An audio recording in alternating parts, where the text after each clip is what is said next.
Hello students. So as I told that there will be an orientation session on the second internal of jurisprudence and legal theory. So here I preferred to make a video and to upload so that across all the divisions it can remain accessible. Okay. So without wasting much of time, let's quickly start. But before that, at inception, let me tell you, I am not going to tell you all the schools of jurisprudence. Okay. So it is barely a video of 45 minutes to 1 hour maybe. So I am trying to implant some clues.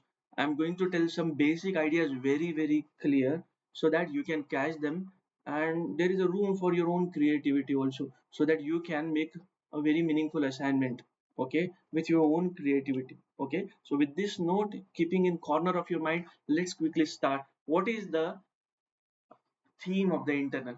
Notice is in front of you shared, and I'm pretty sure you have gone through that also. So the theme of the internal is mirroring of given schools of jurisprudence in part 3 of the Constitution of India, right? So mirroring means what? Reflection.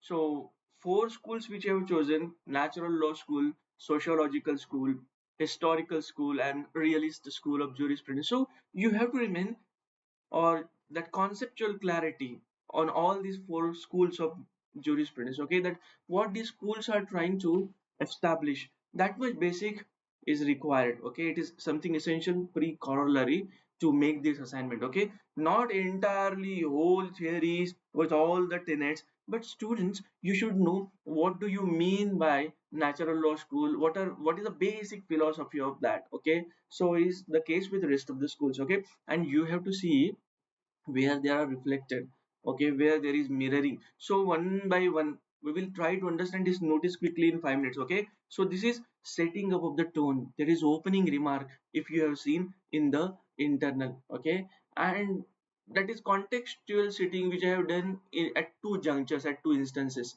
So here this is the first line. I have preferred to keep it in highlighted scheme. What is contained here in this opening remarks, students? Okay, it says that, see, that's Constitution of India. What we find there, it's a conglomeration of different shades of these schools of jurisprudence on the canvas of constitutionalism. These reflections are gatherable sometimes from the interpretative analysis of the bare provisions of Part 3 of the Constitution of India, and sometimes the same is gatherable from judicial precedents. So, quickly, can you understand? Our Part 3 is not modeled on any one school, there is reflection of all the schools of jurisprudence. And out of those 6 to 7 schools, I have preferred to give 4 schools in the internal.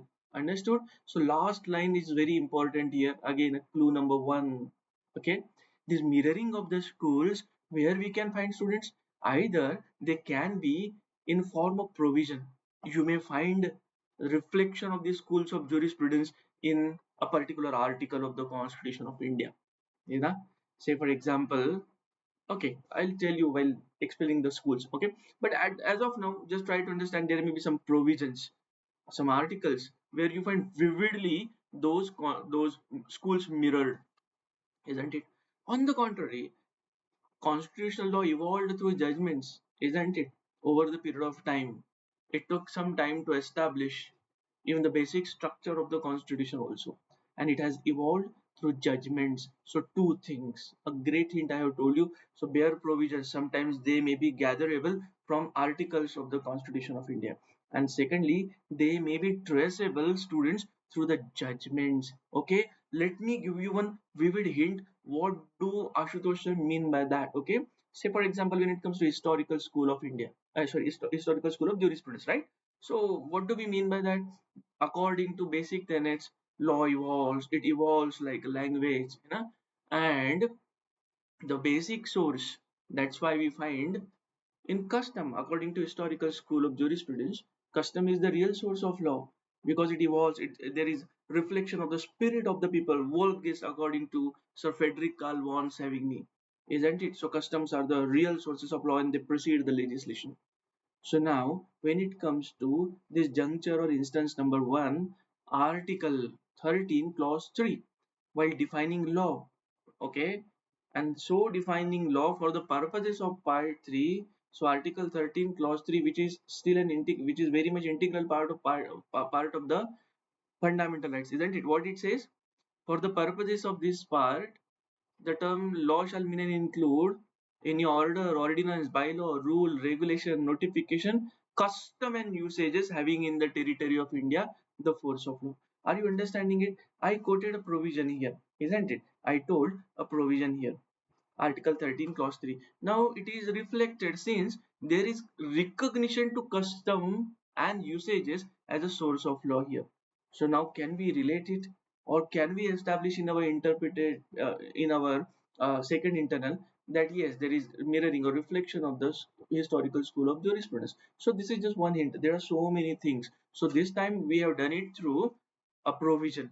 Now second juncture, it may be through judgments. It may be through the uh, judicial precedents. Obviously that whole idea is there. In fact, in my view, you have to greatly rely in the second internal on the judgment part also. Okay, how and in that, in what context, I'll tell you later. Okay, but as of now, say for example, when it comes to that natural justice, okay, so principle of natural justice is an inherent part of part 3, article 21, which is the sole repository of the human rights. So many judgments we find that. So from judgments you may identify those particular judgments and cite it. You can refer those judgments, particularly of the Supreme Court, various things. Say for example, we don't find that basic structure in, I mean, basic structure doctrine, the whole creation of the doctrines, not only that doctrine, but all the doctrines. Do you find it in the language, into the text of the constitution, or it is judicial creativity, isn't it? So natural justice, when I say that, say for example, Indira Gandhi versus uh, Raj Narayan, rule of law is a basic structure, isn't it? So it is somewhat judicial creativity that we find. So either way, say for example, when it comes to interpretation of the word right to life and personal liberty, we find it in so many cases. So you will have to cite here, alongside the provision, importantly, judicial precedents. Understood it? So school wise, I will tell you exactly that portion where to apply what. Okay. So with this note, if you understood this opening remark, okay, this is something again the extension of that colored background coded scheme only. So what they say, part 3 of the Constitution of India is a unique montage having in its different stroke and shades of various schools of law on a canvas of constitutional jurisprudence. So you do not find bearing of one particular school. Okay, it's not so that it is dominated by one particular school of jurisprudence. In fact, if we carefully observe, okay, we find different shades of all the schools of jurisprudence.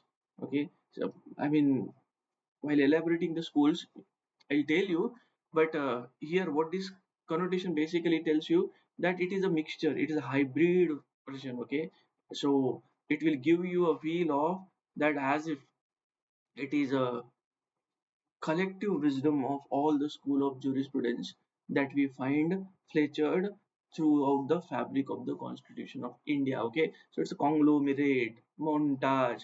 This is metaphor. That is a figure of speech way of putting the things. Understood it? So now what we are going to discuss ahead, that is actually more concerned with your assignments. Okay, so yeah, there are four schools of the jurisprudence, which are required in the internal, okay, in context of its mirroring into Indian constitution. Okay, so first one is natural law school. So in natural law school, students, see where we can begin. I'm not going to tell you each and everything, okay, but meaningfully I will implant some clues. See, natural law school, what is the basic philosophy of that natural law school? They say that law is not man-made, it is inherently there. Okay, so man is rational animal. He is bestowed with that brain and conscience, rationality. See that Ulpian's definition also. It's a science of just and unjust, isn't it? So many times I have explained it in the class, isn't it? So the grandest source of law lies in human reasoning. So law should not be devoid of the human scrutiny, or law should not be devoid of scrutiny of the human rational. Rational means what? See that wonderful definition that Socrates has given. Man is rational animal. So as compared with those of beast and animal, he is contrasted. He other as compared to other animals, he is endowed with that of brain and conscience, so he can think. So that's the science. So it is the science between just and unjust, noble and ignoble, bad and good, just and unjust, virtuous and non-virtuous, ethical and non-ethical, moral and immoral, noble and ignoble, so on and so forth, isn't it? Simply क्या सही है और क्या गलत, ये सोचने की जो निजी काबिलियत इंसान में होती है, that is the grandest source of law, है ना? I tell many a times that natural law serves a great purpose, isn't it? One more typical, so many times hammered illustration, but this is mobile, okay, that belongs to me, है ना?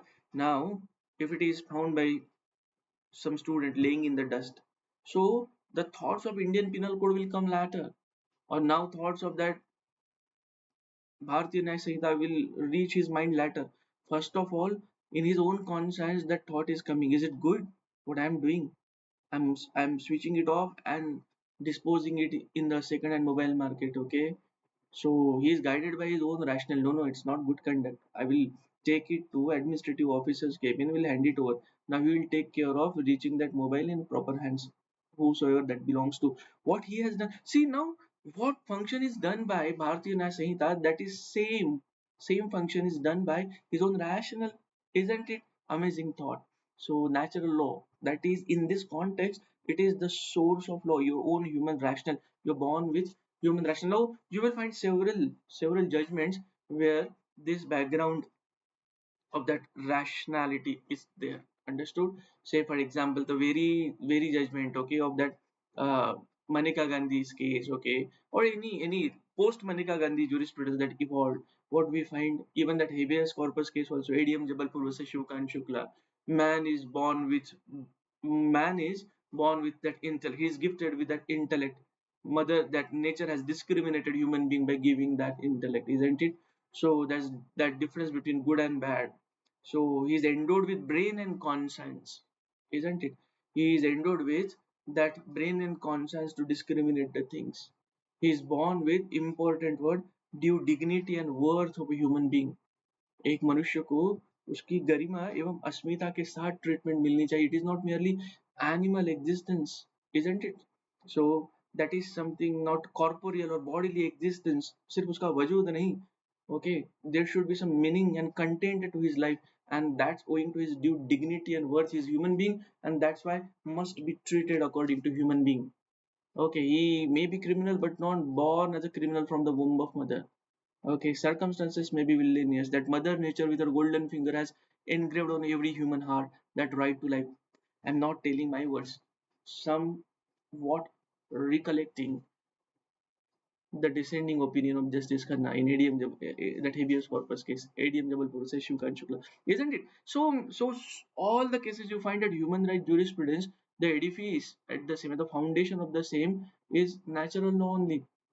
है ना? Rule of law is the basic structure of the constitution. Na? Indira Gandhi versus Raj Narayan, we've seen that basic structure. So when we are going to the extent of saying that it is basic structure, at the bedrock of Article 14, let there be equality. You cannot discriminate. Okay, even a sovereign, even a ruler also. So mandates are given to the state also, isn't it? That equality, which is the basic concept of rule of law, the second principle of AVDIC is rule of law, isn't it? So sometimes you will find that the ideals like justice, they are given priority in any of its dimension.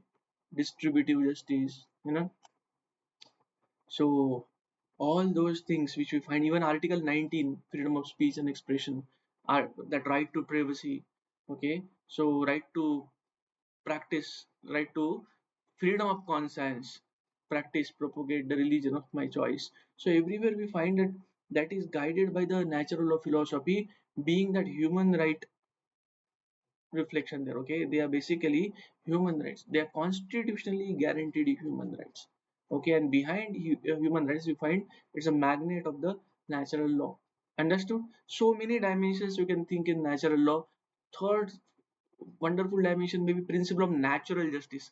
Now what is this natural justice? We know we are raised, you are in fourth semester, and we are raised in very bold, loud, very tall principles which are deep rooted in course of any of the pleadings. And let the opportunity of being heard be given, or the audi alterum partum. speaking order, isn't it? So without representing or without giving that opportunity to hear or to present his or her case, you cannot give a judgment. I mean, this is natural justice. Try to see what happened in Hussein Ara Khatun's case, isn't it? So those under trial prisoners who are there and trial is getting postponed, cascaded. They have no means to afford lawyer, so that speedy trial and all those things, you know. So they are leveled with some of the offenses where maximum punishment is, say, for example, 5 years. But for want of that economic defiance, that economic unaffordability to hire an advocate, they are within the walls of prisons suffering. So maximum punishment on that offense, even if it is proven in court of law, he would be there for 5 years, not more than that. But for want of this, no trial. Okay, or trial is there, but not a speedy trial. They are there more than 7 years. Sometimes 10 years also. They are still within the wall of prison. Sometimes giving them a feel that they are a integral part of that inner habitat of prison walls. So wrong message, isn't it? So Hossein Khatun's case, over the night, can you imagine? More than 64,000 prisoners are released by virtue of that judgment. Those who are there within the walls of prisons, those who are undergoing that imprisonment, even before, I mean, their status is of accused only. They are not yet convicted. But for want of that trial, they have no advocate. Understood? This is what triggered that M.H. Scott versus State of Maharashtra also. And we find several reforms, Article 39, that free legal aid, even if he happens to be a brutal criminal like Kasab, who attacked on our democracy. But still, Constitution gives him also the right to present his case. Understood it? So this is that natural justice which is so deep rooted. Again, part 3, and there is mirroring of the natural law philosophy. You can take any judgment, student, any judgment that you find in niche with, okay, and that human right philosophy, natural justice, natural law, Article 14, okay, the whole magnet behind this triangular provisions, Article 14, 19, 21, and it is reflected in judgments also. Several judgments are there, isn't it? Several judgments. I mean, be it Air India versus Nargis Mirza, you know, that air hostess which stopped from conceiving, from becoming mother, you know. So that whole judgment, the philosophy of that, it's the provisions of that Air India air hostess rules. Okay, they were struck down being unconstitutional, isn't it? And what a profound rationale was given. Such a provisions are not only brutal, callous, but it is an open insult of entire womanhood, which stand as a first and most primitive institution of the society. Can you think of that? Such a distance that judgment travels. Okay, protection of the human rights. So many things are there. Article 17, you know, untouchability is abolished. Practice of the same in any of its forms shall be an offence punishable as per law. So I mean, everywhere you find that principle of natural justice, principles of natural law, they are reflected there. Okay, even in that Article 20, in the due process of law, due means what? Okay, something which is near the boundaries of procedure established by law. Okay, so if I go on talking on such narratives, it will consume even 2 3 hours also, but our instances will not end. So I have kept here scope for your own ingenuity, your own creativity. Okay, identify at your own, are there any judgments where there is mirroring of the natural law philosophy, or is there any provision from, in addition to what I told, you come across that yes, there is actually uh, that reflection of the natural law school of jurisprudence. Understood it? I think it's pretty easy for you to make it now. Okay, there are certain other things also. Natural justice is there. Article 20. Okay, 1, 2, 3. Self incrimination. Why I should not be compelled to be a witness as against myself? Obviously, it is against the principle of natural justice. Why those safeguards are given to the accused under Article 21? Why he needs to be informed of his grounds of arrest? Why within 24 hours he needs to be presented before an advocate, before a magistrate, isn't it? Why he should not be handcuffed? Why he should not be treated inhumanly in the jails. Do you remember that Sunil Batra 1, Sunil Batra 2?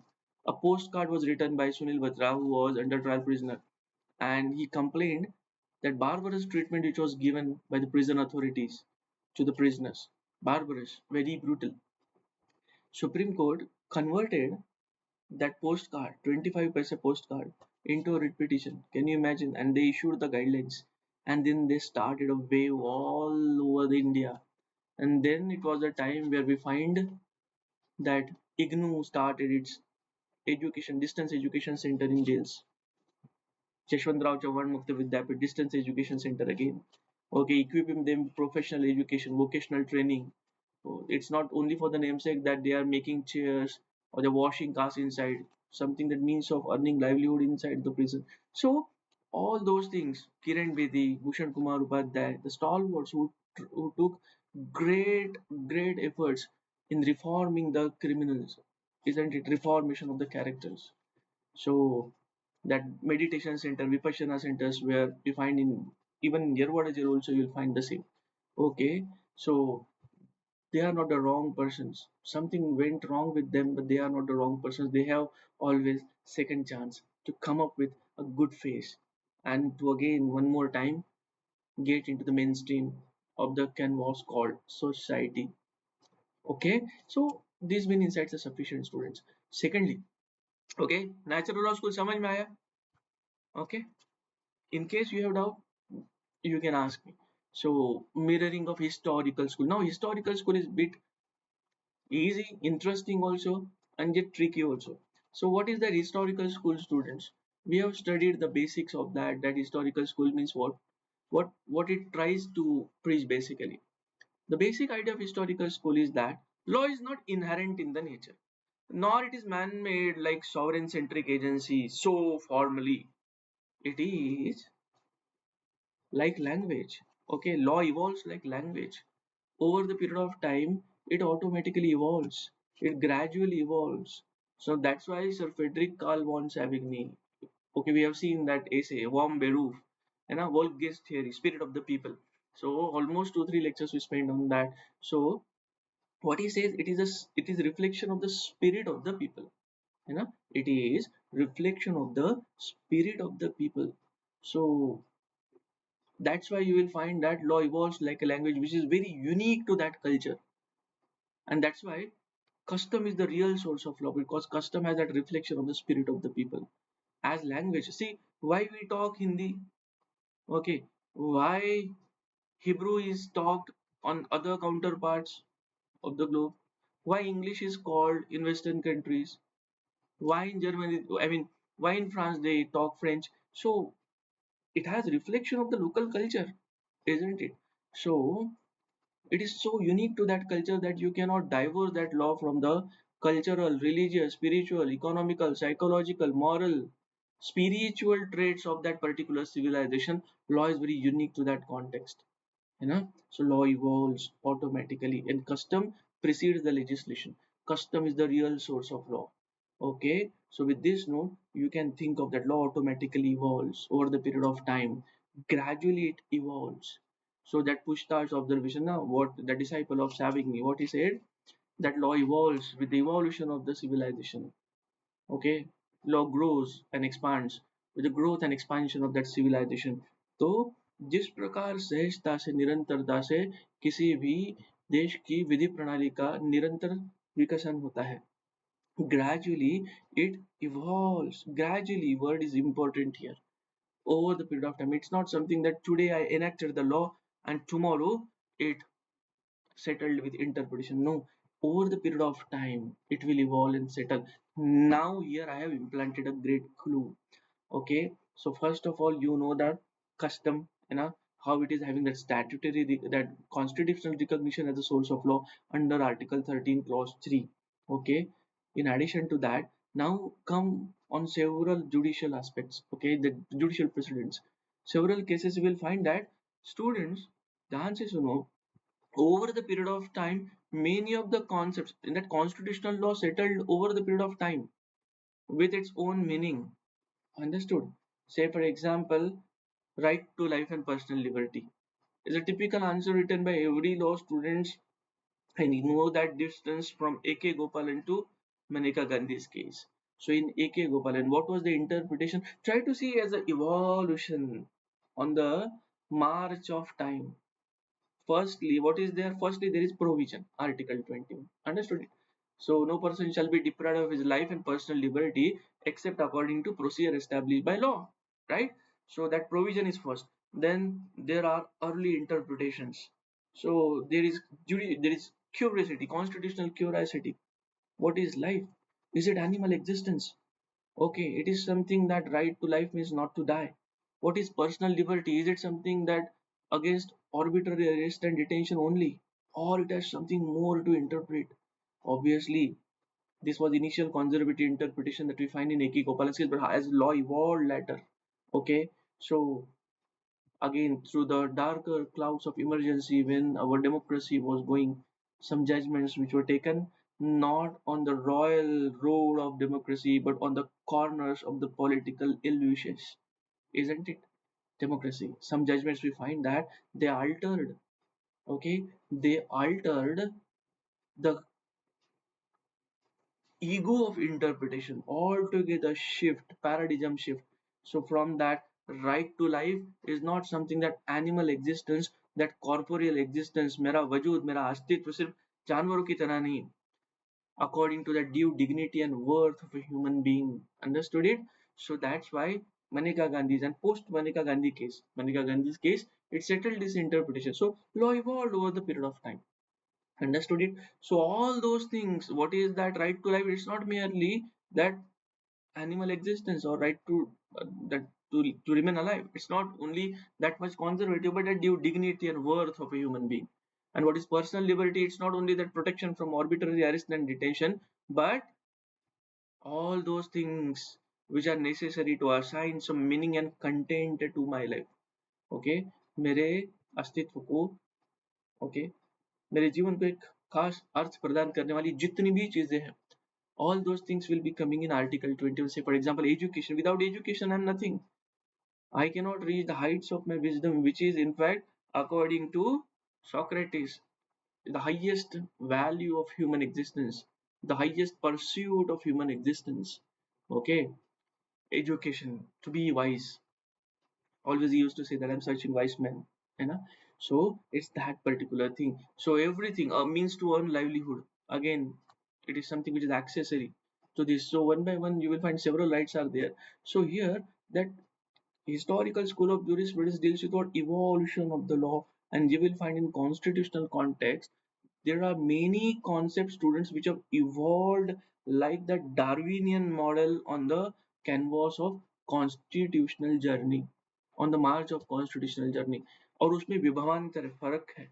Okay, पहले कितना conservative interpretation था, how it underwent expansion. कोई भी अच्छी एक concept ले लो, मैं एक बताऊं आपको, हिंट दूं, चलो 30 सेकंड देता हूँ, सोचो कोई अपने आप. Okay, and come up with a concept that you find it underwent evolution of through judicial interpretation.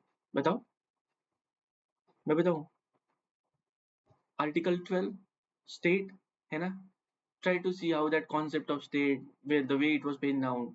For the purposes of part 3, the term state means what?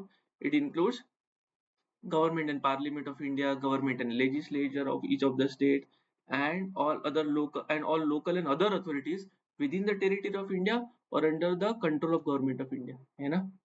So local authority, how the law evolved.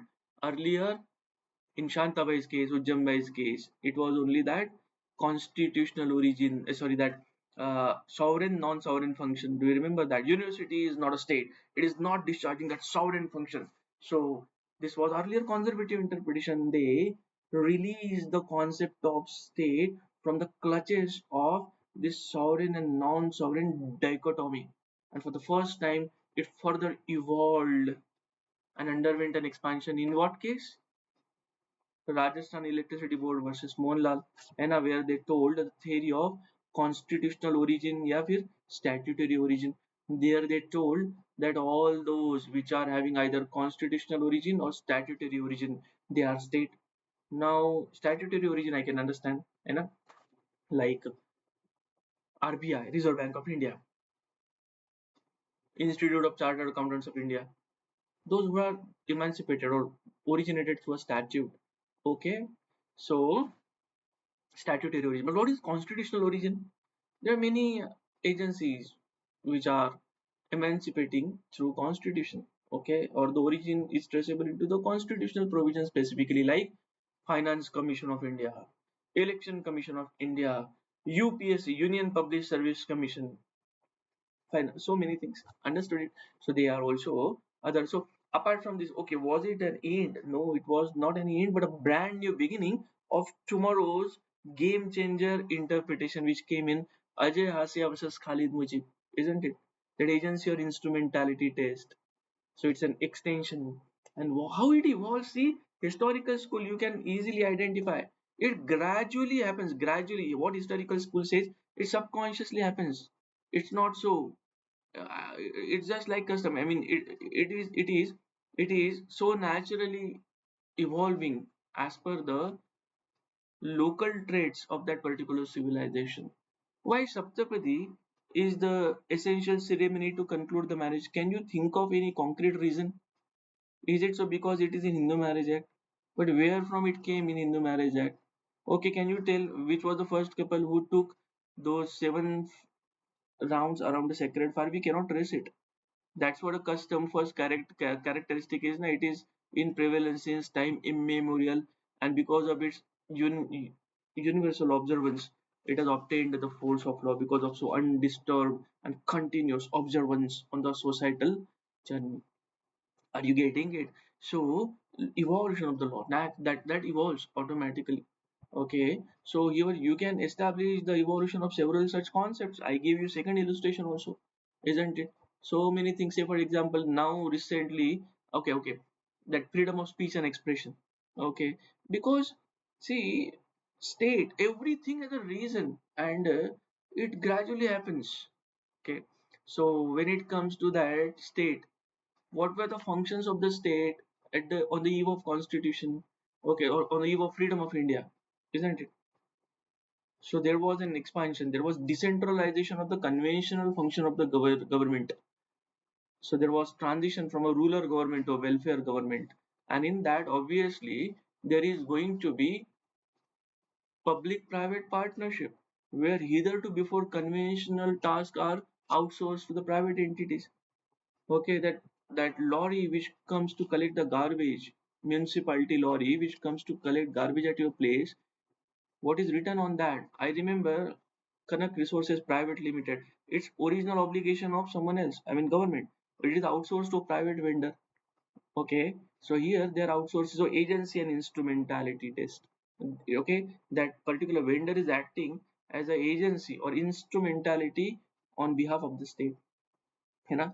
So is the case that transportation, Vansh Nimai Transport Limited, it's the contract which is given to a private vendor, whereby that school buses, that state transport, that municipal transportation, which is actually the obligation of a particular municipal corporation.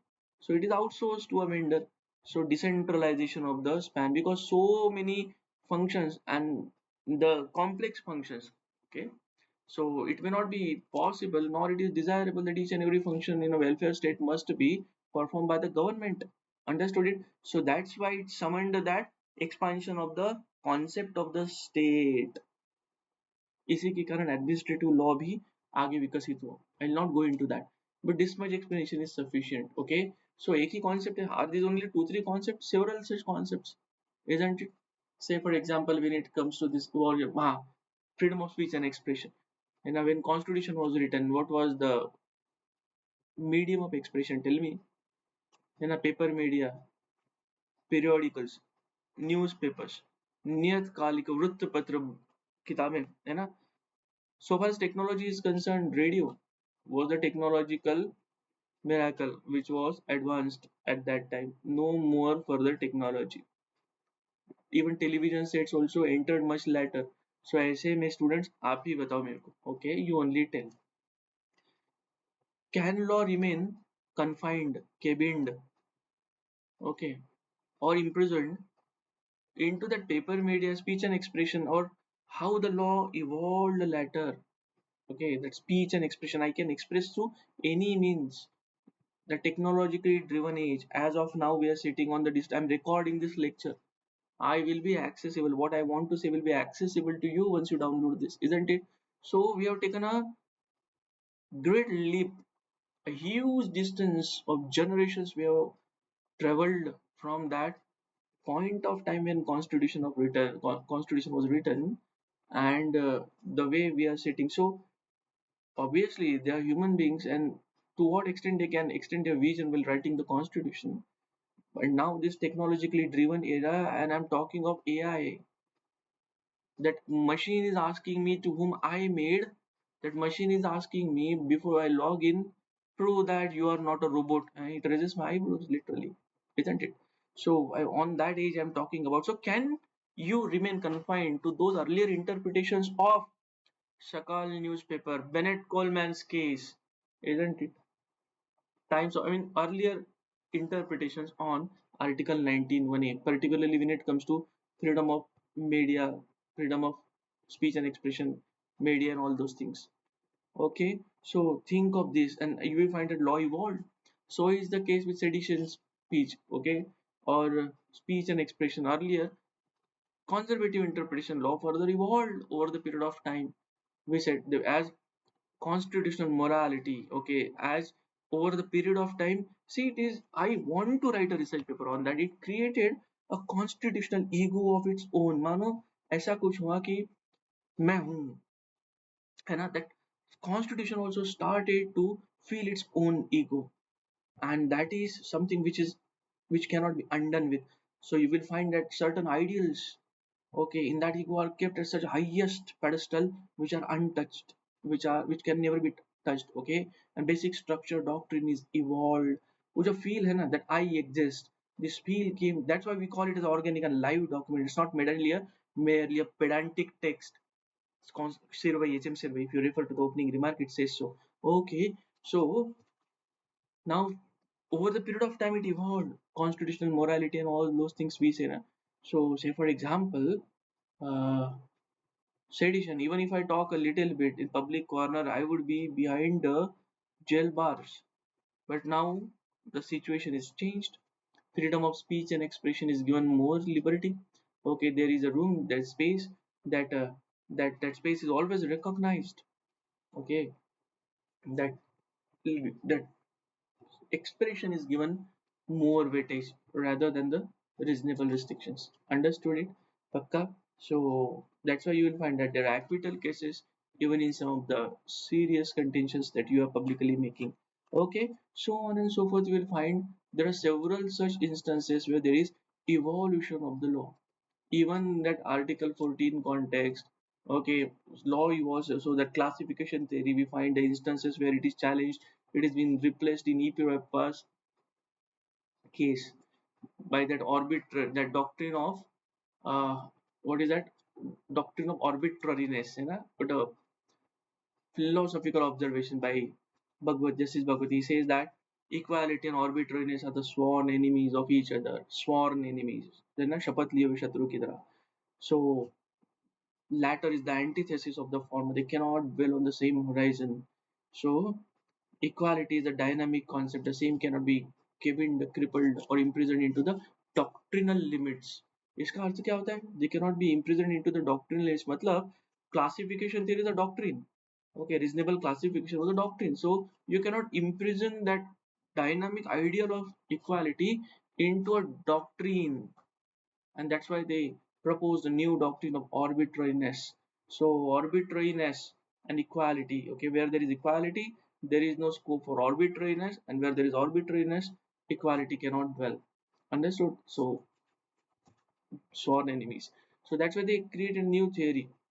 No need to satisfy the two tests, only asked whether there is arbitrariness or there is arbitrariness or not.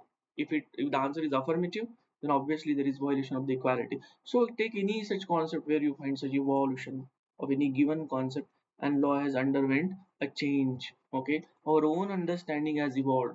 So is the case with our right to life, euthanasia, you know. So uh, earlier the judgments, if you find that Nagbhushan Patnaik's case, Gyan Kaur's case, in Nagbhushan Patnaik's case, and even in early judgments, you will find that they said it includes right to die also. However, it evolved further. They say no, it doesn't include.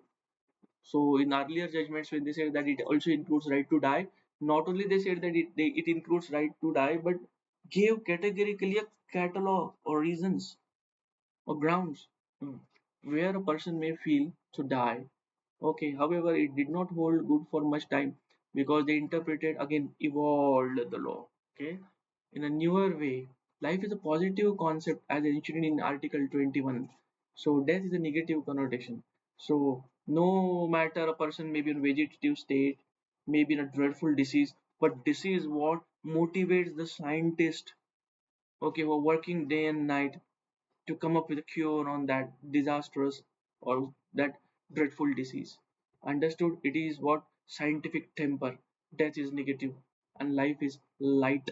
Understood? So now we find further evolution that it is something evolved, but we are trying to think in form of that passive euthanasia at least to withdraw the life support in some of the circumstances that also under medical supervision. Are you understanding it, students? What I want to say, there are n number of the concepts. Okay, there are so many concepts. Perhaps in the list that I have made, it's so huge, it will take at least 3 hours to talk on that. You know, almost everything, almost everything. Okay, so many concepts, but this is a hint I'm giving you. Okay, you think in this context on historical school. Then there comes sociological school of jurisprudence. Okay, now what is this sociological school of jurisprudence? See, we have discussed two theories in the class, you know, and the basic theory was of Sir Dean Roscoe Pound, that balancing of the interest, conflict of the interest. He hypothesizes, okay, that in society obvious is to be the conflict of interest. There are various interests in the society, and in this, it is not existence of the interest, it is coexistence of the interest, and in that they will have conflict with each other. So now, law and prime purpose of the law is to make balancing of this interest, reconciliation, or bringing those conflicting interests into a harmony. Now try to identify those instances where you find that this sociological school of jurisprudence, this balancing of interest is done, and or recalling that this is not only theory, the basic that Duggett's theory, Sir Leon Duggett, what he says, it is a social solidarity.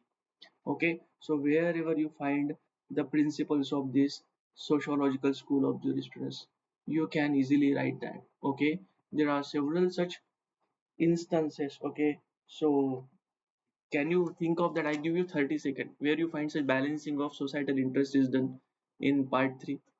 I know that. Think, just think. And I know I'm recording a lecture, it would be strange to ask so in a recorded lecture, but is there any thought that you came in your mind and write it down and write it in the assignment? Do you know which thought came in my mind first? It was obviously fundamental rights and reasonable restriction. Okay, so fundamental rights and reasonable restriction. So in that context, when I say that fundamental rights and reasonable restrictions, they are dwelling under the same roof. Say for example, article 19(1)(a), which are, okay, which deals with that freedom of speech and expression. Again, article 19 clause 2 deals with reasonable restriction, 8 reasonable restrictions, you know, sovereignty of the state, security, peace, order, morality, decency, public tranquility. So all these things, they are reasonable grounds. So in this conflicting interest, there is what do you find by that? There is balancing of the interest, right?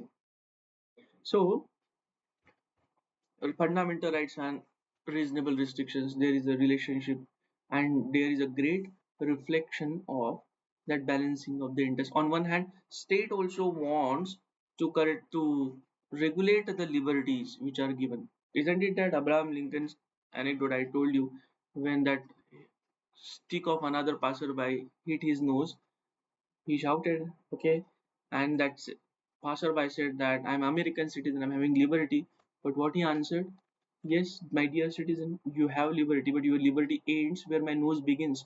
So it is not question of existence of your liberty or my liberty. It is question of coexistence of both of us, okay, with our liberties.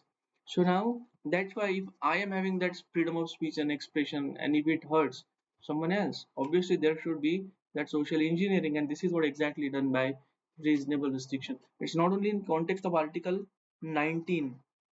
There are several such other junctures. Article 14, okay, in that language of 14 itself you will find equality before law and equal protection of law. So amongst equal law should be equal balancing of interest. Say for example, I am visually impaired, so the same paragraph, okay, that Sahasranshu may read in 1 minute, the same paragraph I may require 30 seconds more, or perhaps double than Sahasranshu took the time.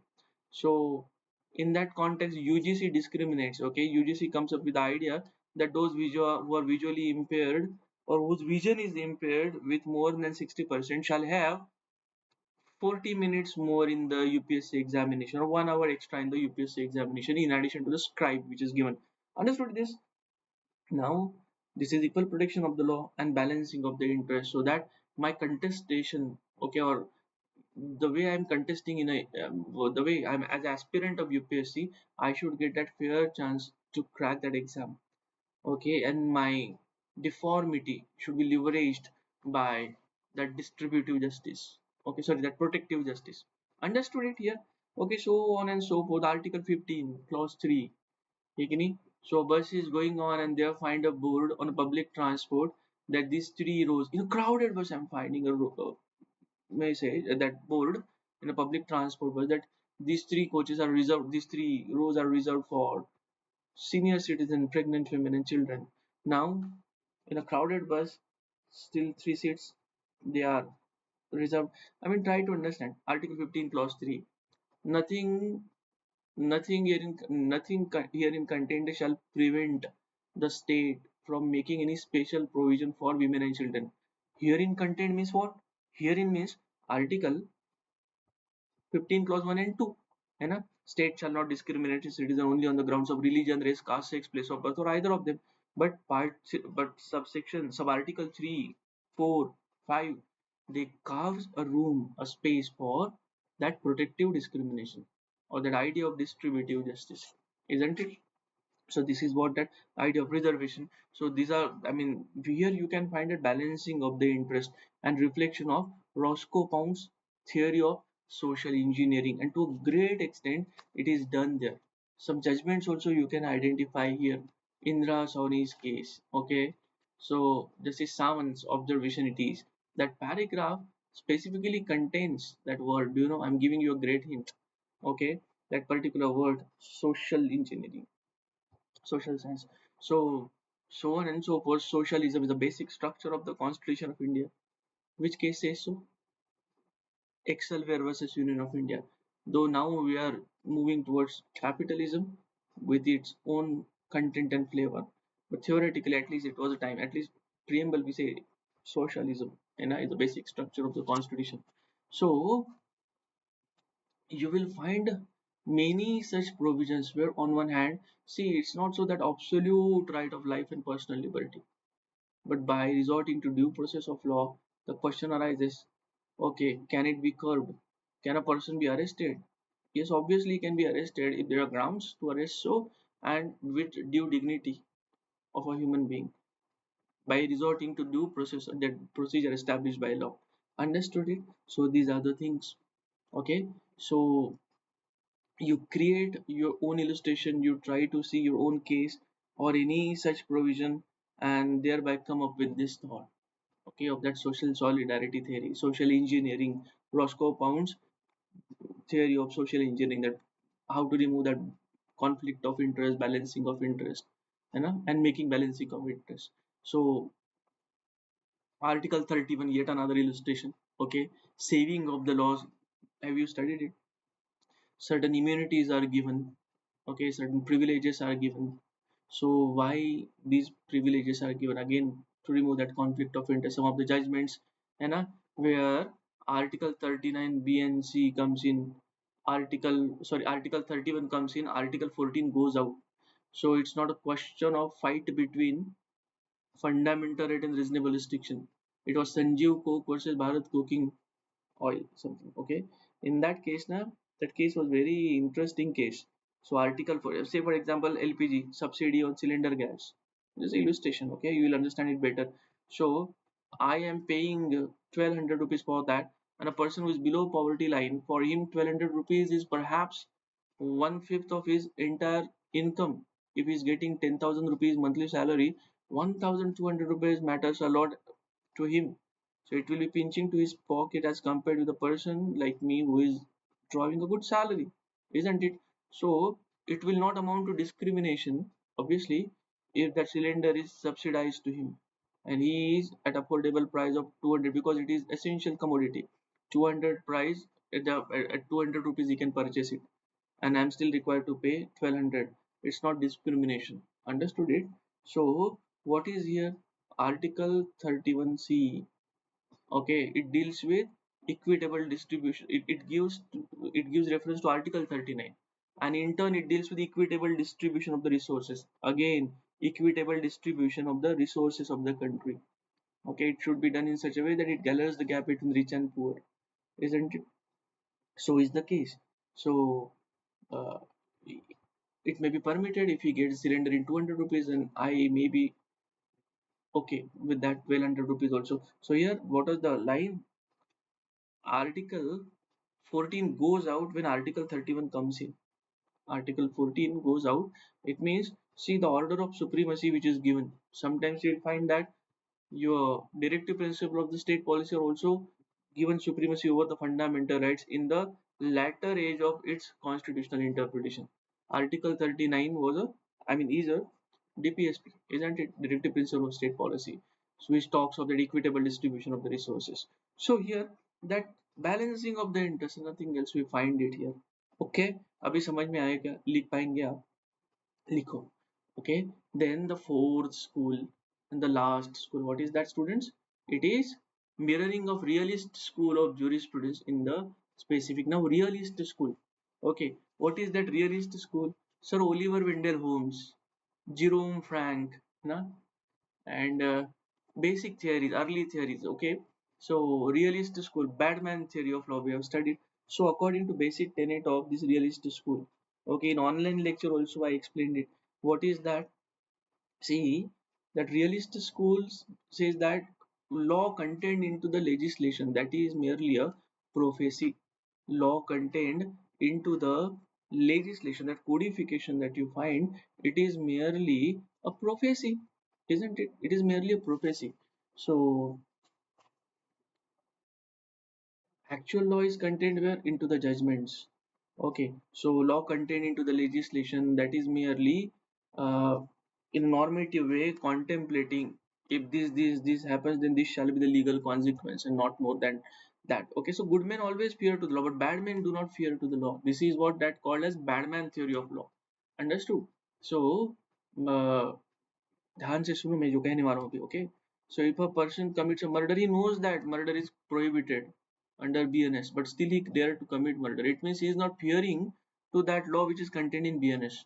So it's only when there are instances where a judge is confirming death sentence and the knee is broken off. Now he is collapsing in the box itself.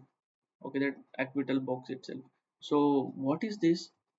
When he's standing in witness box, he is collapsing there. The moment judge is confirming that death sentence, it means which is the real law for that bad man, whether the law contained in BNS or law given by a judge. He is fearing to that law which is given by the judges. So judgment law is the real law here, and here you have pretty good scope to write, students. Wonderful, you can write here. Understood it? So real law is that law which is the judgment law. So judicial creativity has a great scope here, isn't it? So what is the basic tenet? Law contained into the legislation is merely a legal prophecy. Prophecy means what? Oracle, fortune, that a contemplation karna. Okay, it contemplates something merely, but it is not real law. The real law is that when in light of the factual matrix of that case, in torch of that judicial wisdom, and judges are interpreting that law, and what they give, that is the real law. And that's why according to this school, judicial precedents are very important. Understood it?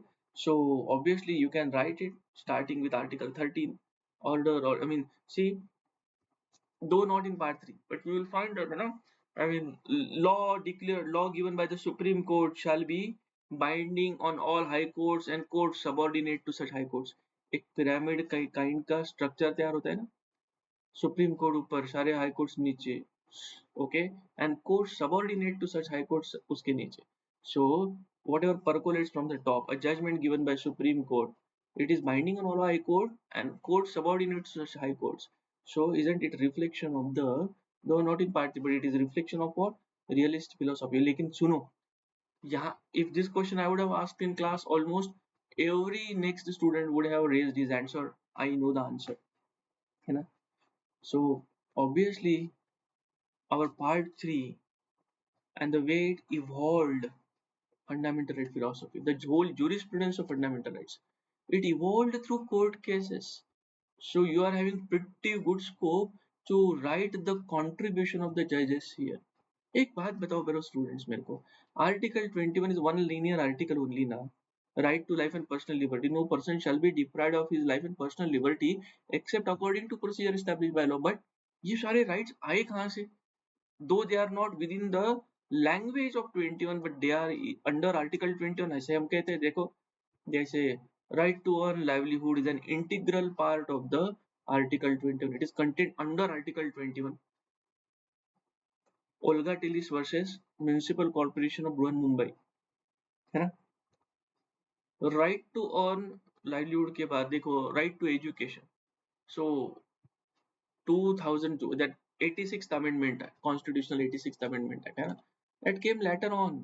Do you know, before that, Unni Krishna's case, Mohini Jain's case, education was a fundamental right. Right to education is a fundamental right under article 21, they say, and they give rationale in every case. The right to earn livelihood, it's enough, it's not sufficient to give me right to life only. I cannot survive unless I am having that right to earn livelihood. So is the case with education. It's not animal existence. मुझे, as I told, that in order to assign some meaning and content to my life, okay, it is obvious to learn. Right to education, that's my fundamental right. Okay, right to wholesome environment, again not in the letter but in the spirit, realist school. So contribution of the judges you have to write here. Understood it? Rural litigation entitlement, Kendra versus Union of India, right to environment. Okay, that same simple question. Okay, right to health is a fundamental right under article 21.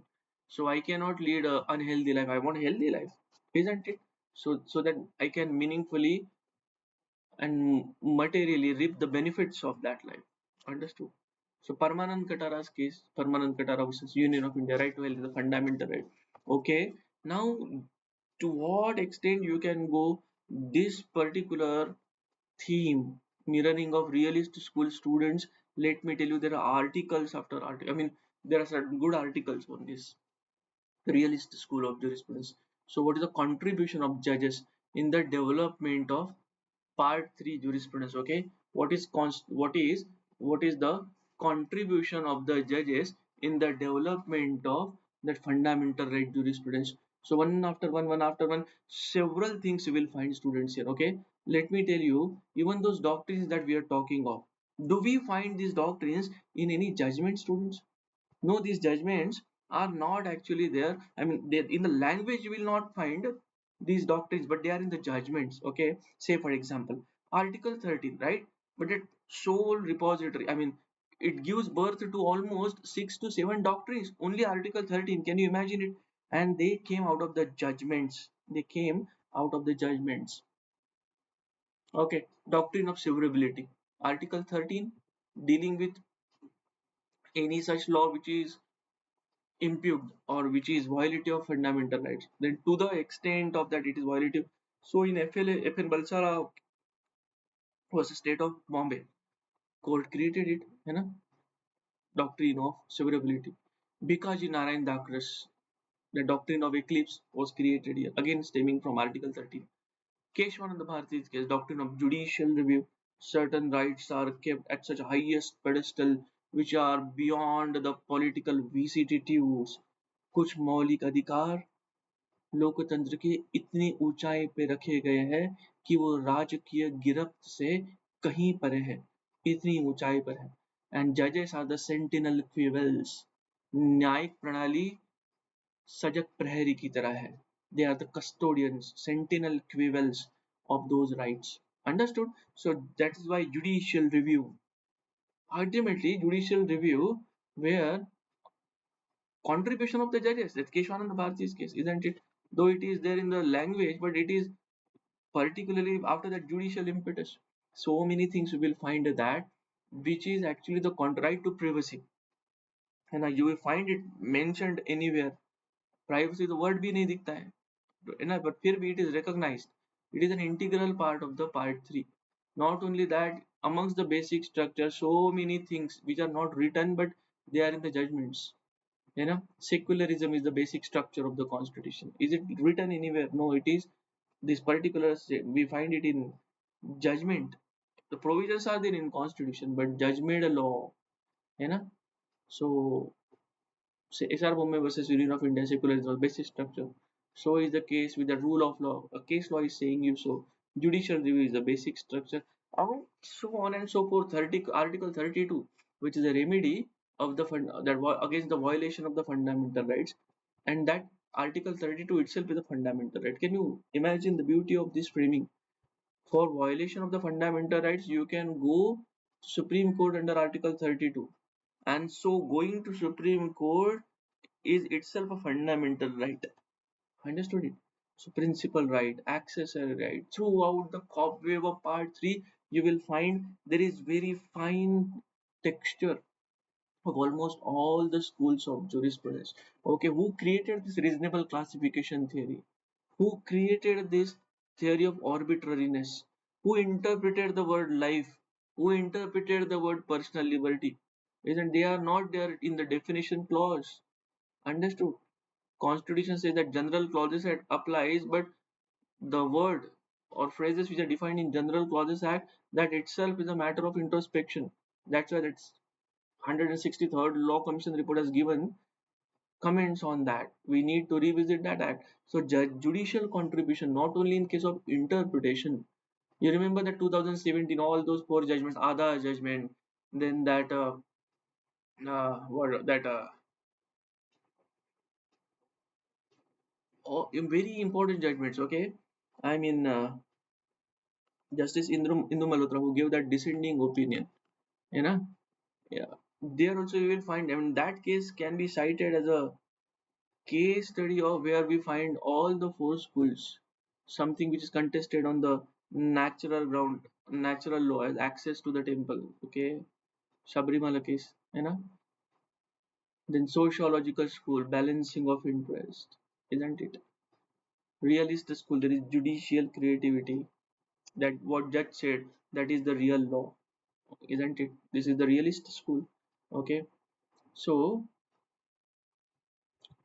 historical school also there is reflection because it is a customary practice for not letting access in the temple.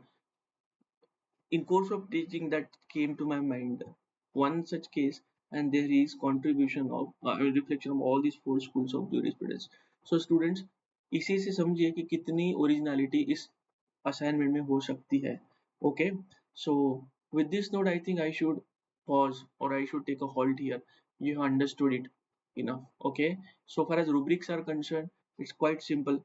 Okay, identifying and establishing correctly mirroring of aforesaid schools of jurisprudence in part 3. So basic at least तो आना ही चाहिए उसमें. Okay, identifying and establishing correctly mirroring of the, so how you are establishing in your assignments, how you are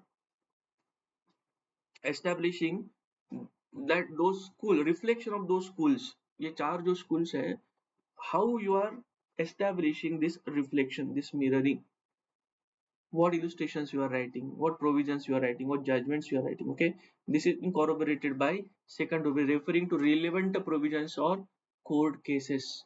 So either it can be through court judgment or it can be through a legal provision. Okay, so either way you should establish it. Okay, then third and fourth, okay, originality of the thoughts. So students, thoughts which are shared by me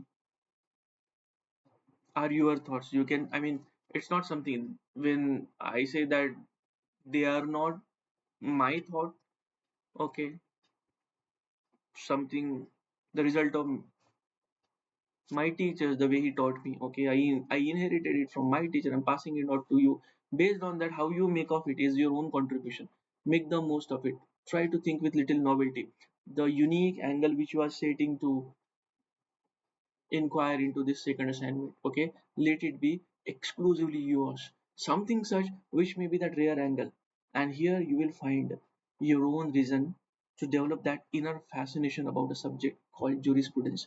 एक अपनी खुद की वजह मिलेगी आपको कि subject अच्छा है, वाकई में अच्छा है, आप आए नहीं क्लास में लेकिन फिर भी ओके, इसको समझो अच्छे से. Every lecture that we have spent, I have tried to give some examples associated with the constitution. Okay, and in this particular lecture, in the nature of orientation, I think fair idea I have given you. So originality in rubrics when it makes, can it be original? जैसे देखो मैंने कहा कि this was my own meditation on the subject that the scope of media on the eve of I mean in 1947 when the process started, in 1951 when constitution came in force, the scope of media was different, है ना, technology तो थी ही नहीं तब. So obviously interpretation बदलेगा कि नहीं in this technologically driven area. So now the way I could associate, you also can think in numerous dimensions, and I'm damn confident the way you have enriched even my own understanding in law of contract and in jurisprudence also some of the students. Okay, so make this most, think. Okay, and it is not something that always to have some original thoughts. You can subscribe to the scholars also, you can give it in the reference, right? That is also good. So last rubric, quality of the literature and references. So write something good. Okay, and one more thing, one of those things, listen this very well. It would be great, and in fact it is required also. You are integrating the databases institutionally or university subscribed databases, good articles which are indexed in Scopus or Web of Science. Okay, so integrating them, associating them, integrating them in your right above the second internal would be appreciated a lot. So 2 marks are for that quality of the literature, and you will find this quality of the literature in the databases institutionally subscribed or at university subscribed level. Okay, even Scopus index journal also, if you find that, refer to good commentaries, HM survey. Okay, then some scholarly articles. Hmm, even you will find basic dimensions in JN Pandey and MP Jain also for that matter. Okay, so yeah, I think this much orientation is sufficient. Hmm? So take your own time. Okay, I'll keep the link open even with, I mean, I will have given extension also. Okay, so I'll not close the link even one day further, but make a meaningful submission. ठीक है? Understood it? नहीं समझा तो फिर भी पूछो. Okay, I will explain it one more time. So with this note, students, thank you so much, and make it a good assignment. Understood? Bye bye. Take care. Thank you so much.